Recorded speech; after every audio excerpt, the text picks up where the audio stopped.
आकाशवाणी भोपाल से प्रस्तुत है प्रादेशिक समाचार।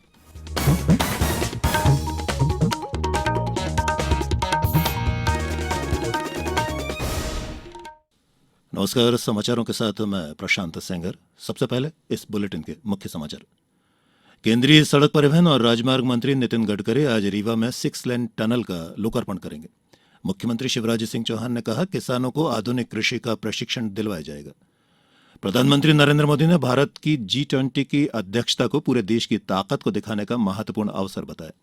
और केरल में चल रही 65वीं राष्ट्रीय राइफल शूटिंग चैंपियनशिप में मध्यप्रदेश राज्य शूटिंग अकादमी के शूटर्स को मिली बड़ी सफलताएं। और अब समाचार विस्तार से। केंद्रीय सड़क परिवहन और राजमार्ग मंत्री नितिन गडकरी और मुख्यमंत्री शिवराज सिंह चौहान आज दोपहर रीवा सीधी राष्ट्रीय राजमार्ग पर मोहनिया घाटी में निर्मित करीब 3 किलोमीटर लंबी टनल का लोकार्पण करेंगे। 1004 करोड़ रुपए की लागत से बनाई गई इस टनल से रीवा और सीधी के बीच की दूरी 7 किलोमीटर तक कम हो जाएगी। इसके अलावा वाहनों को मोहनिया घाटी के घुमावदार मोड़ और चढ़ाई से भी राहत मिलेगी। मोहनिया टनल के अंदर 100 सीसीटीवी कैमरे, पंखे और फायर कंट्रोल सिस्टम लगाए गए हैं। साथ ही टनल के अंदर अत्याधुनिक लाइटिंग भी लगाई गई है। कार्यक्रम के दौरान 2443 करोड़ 89 लाख रुपए की लागत की 7 सड़क परियोजनाओं का लोकार्पण और शिलान्यास भी होगा। इनकी कुल लंबाई 205 किलोमीटर है। कार्यक्रम में केंद्रीय सड़क परिवहन राज्य मंत्री जनरल BK सिंह, मध्यप्रदेश विधानसभा अध्यक्ष गिरीश गौतम और लोक निर्माण मंत्री गोपाल भार्गव भी मौजूद रहेंगे। मुख्यमंत्री शिवराज सिंह चौहान ने कहा है कि प्रदेश में किसानों को आधुनिक कृषि का प्रशिक्षण दिलवाया जाएगा। उन्होंने कहा कि विशेष प्रदर्शनियों से नवीनतम कृषि उपकरण और अद्यतन तकनीक से किसानों को अवगत कराया जाएगा।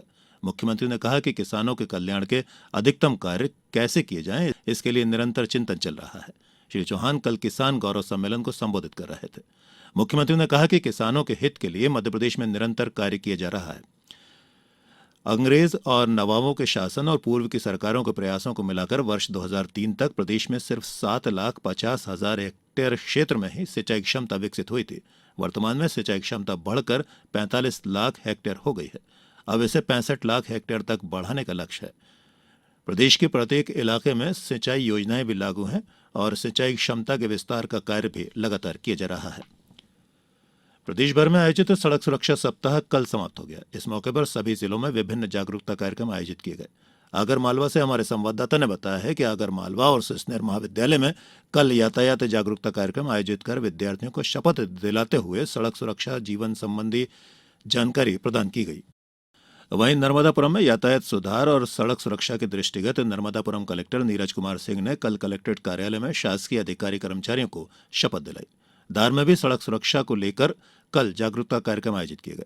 छतरपुर कलेक्टर संदीप GR ने सड़क सुरक्षा सप्ताह के समापन अवसर पर शुक्रवार 9 दिसंबर को शासकीय उत्कृष्ट विद्यालय क्रमांक 1 में छात्रों को सड़क हादसों के कम करने और नियंत्रित करने सहित खुद के साथ साथ माता पिता को सड़क सुरक्षा के नियमों के संबंध में जागरूक बनाने के साथ साथ सड़क पर चलते वक्त सुरक्षा संबंधी बातों को ध्यान में रखने की शपथ दिलाई। निवाड़ी कलेक्टर तरुण भटनागर की अध्यक्षता में कलेक्ट्रेट सभा कक्ष में सड़क सुरक्षा संबंधी शपथ कार्यक्रम आयोजित किया गया। इस दौरान कलेक्टर श्री भटनागर द्वारा सभी संबंधित अधिकारीगण और कर्मचारियों को शीतकाल में होने वाले सड़क हादसों को रोकने के लिए आवश्यक नियमों का पालन किए जाने के संबंध में शपथ दिलाई गई।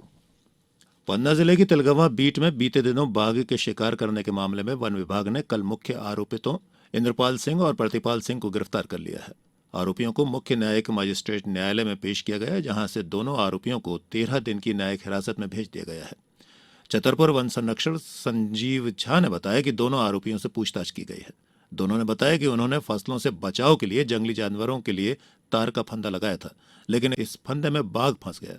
इस मामले में गश्त और निगरानी में लापरवाही पाए जाने पर डिप्टी रेंजर और बीट गार्ड को घटना के बाद ही निलंबित कर दिया गया था। गौरतलब है कि पन्ना टाइगर रिजर्व से लगे हुए उत्तर वन मंडल में एक वयस्क बाघ का शव क्लच वायर के जरिए पेड़ की शाखा से लटकता हुआ मिला था। इसको लेकर मुख्यमंत्री द्वारा आपातकालीन बैठक बुलाई गई थी। समाचारों में वक्त हो चला है एक छोटे से अंतराल का। ये समाचार आप आकाशवाणी भोपाल से सुन रहे हैं। हमारे समाचारों को अब आप कभी भी और कहीं भी अपनी सुविधा के अनुसार सुन सकते हैं। ये समाचार बुलेटिन YouTube, ट्विटर और फेसबुक पर AIR न्यूज भोपाल पेज पर सुने जा सकते हैं। इसके अलावा आप हमारी वेबसाइट newsonair.com पर या AIR न्यूज ऐप पर भी समाचार सुन सकते हैं। प्रादेशिक समाचारों में एक बार फिर आप सभी का बहुत बहुत स्वागत है। प्रधानमंत्री नरेंद्र मोदी ने कहा है कि भारत की G20 की अध्यक्षता पूरे देश की है और ये देश की ताकत को दिखाने का महत्वपूर्ण अवसर है।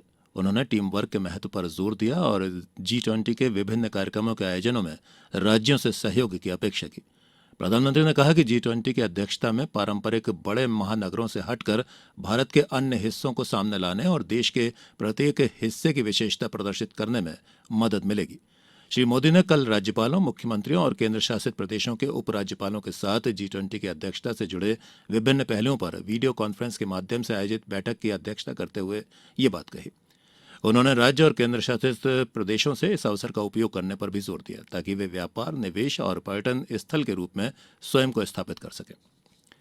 प्रधानमंत्री ने G20 कार्यक्रमों में सरकारों और संपूर्ण समाज के स्तर पर जन भागीदारी सुनिश्चित करने की भी आवश्यकता दोहराई। आगरमालवा में आयोजित राष्ट्रीय जल जीवन मिशन की 3 दिवसीय कार्यशाला का कल समापन हो गया। इसमें जल एवं स्वच्छता समिति की भूमिका, अधोसंरचना संबंधी तकनीकी जानकारी, जल स्रोत की निरंतरता, जल स्वच्छता और गुणवत्ता का महत्व और जल जांच जैसी सभी महत्वपूर्ण जानकारियों के साथ साथ विशेष रूप से सामाजिक सहभागिता की विधियों पर विशेष सत्रों का आयोजन किया गया था। जल प्रदाय व्यवस्था के संचालन और रखरखाव की चुनौतियों को समझकर सामुदायिक सहभागिता से इनके सुचारू प्रबंधन की योजना भी इस दौरान बनाई गई। इंदौर जिले के 2417 मतदान केंद्रों पर 1 माह तक मतदाता सूची पुनरीक्षण के लिए अभियान चलाया गया। इस दौरान 1,10,000 आवेदन प्राप्त हुए। आगामी 26 दिसंबर तक सभी दावे आपत्तियों का निराकरण किया जाएगा। इसके बाद 5 जनवरी को अंतिम मतदाता सूची का प्रकाशन किया जाएगा। वर्तमान में जिले की मतदाता सूची में 25,34,714 मतदाता हैं। अब खबर मौसम की। राजधानी भोपाल, रायसेन, विदिशा, दमोह और अनूपपुर सहित कई जिलों में कड़ाके की ठंड पड़ रही है। हालांकि मौसम विभाग ने 2 दिन तक बादल छाने और मावठा गिरने की संभावना जताई है। दरअसल बंगाल की खाड़ी में एक नया चक्रवात एक्टिव हो रहा है, जिसे देखते हुए विभाग ने प्रदेश के करीब 10 जिलों में मावठा का पूर्वानुमान जताया है। प्रदेश की बड़वानी, बैतूल, इटारसी, भोपाल, इंदौर, सागर, रीवा, छिंदवाड़ा और शहडोल में हल्के हल्के बादल रह सकते हैं। साथ ही बूंदाबांदी के भी आसार हैं। अगले 2-3 दिनों में रीवा, सागर, भोपाल, बड़वानी, छिंदवाड़ा, इटारसी, दमोह और उमरिया में हल्की बारिश हो सकती है।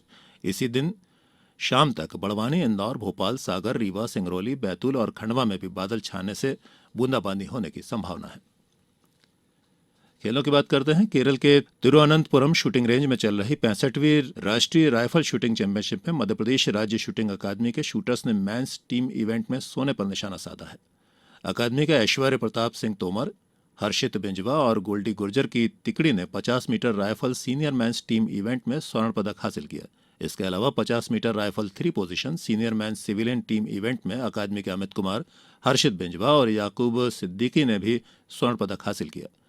टीम इवेंट का तीसरा स्वर्ण 50 मीटर 3 पोजीशन जूनियर मेंस में अकादमी के शूटर्स अविनाश यादव, अमित सिंगरोले और आदर्श ने जीता। इसी कड़ी में 50 metre 3 position junior men's civilian team event में अकादमी के समीर उल्ला खान, अमित सिंगरोले और आदर्श तिवारी ने भी स्वर्ण पदक हासिल किया है।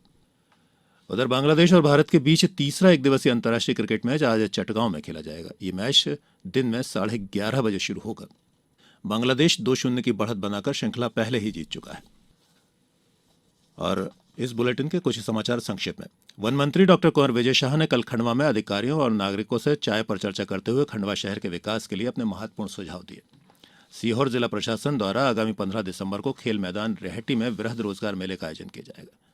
फिलहाल प्रादेशिक समाचारों में इतना ही। आज्ञा दीजिए। नमस्कार।